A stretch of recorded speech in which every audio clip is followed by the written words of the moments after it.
और उनको ब्रह्मा, विष्णु, महेश, गणेश और दुर्गा माता के लोक दिखाए। बालक गरीबदास जी इन सभी लोगों को देखकर हैरान थे और सोच ही रहे थे कि ये सब मैं क्या देख रहा हूं। इतने में ही कबीर परमात्मा बालक गरीबदास जी को नरक दिखाने ले गए।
नरक के भयावह दृश्यों को देखकर बालक गरीबदास जी भयभीत हो गए और कबीर परमात्मा जी से कहने लगे, बाबा, ये लोग इन आत्माओं को इतना कष्ट क्यों दे रहे हैं? ये सभी आत्माएं अपने कर्मों का फल भोग रही हैं। जब ये सभी नीचे पृथ्वी पर थे और मनुष्य जीवन प्राप्त थे, तो इन्होंने कभी भी शास्त्रों के अनुकूल भक्ति साधना नहीं की। इसलिए आज इन्हें यमदूतों द्वारा इतना कष्ट दिया जा रहा है।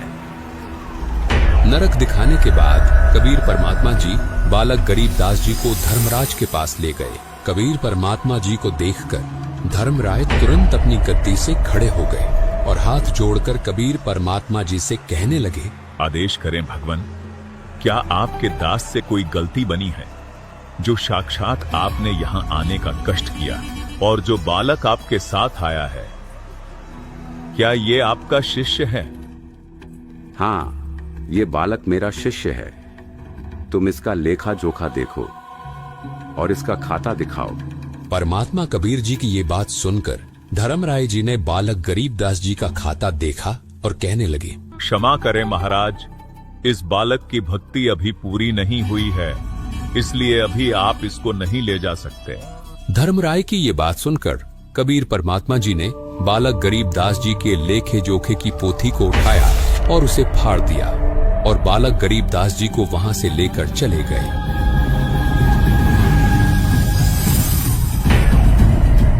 और काल के 21वें ब्रह्मांड में पहुंचे, जहां ये काल ब्रह्म तपस्शिला पर 1 लाख मनुष्य शरीरधारी प्राणियों के सूक्ष्म शरीर से निकले गंध को खा रहा था।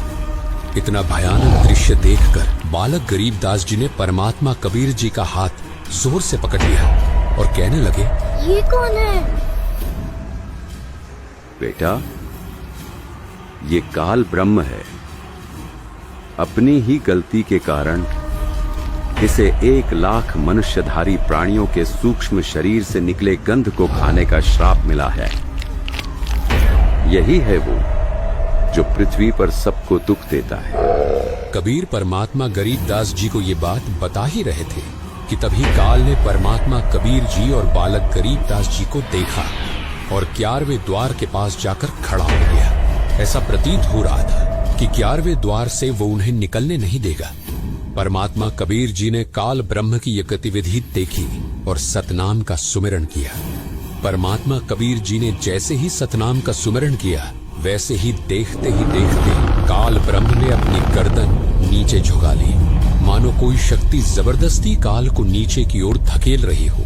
बेटा, पांव रख इसके सिर पर। परमात्मा कबीर जी का आदेश पाते ही बालक गरीबदास जी ने ज्योति निरंजन के सर पर पांव रखा और 11वें द्वार से पार हो गए।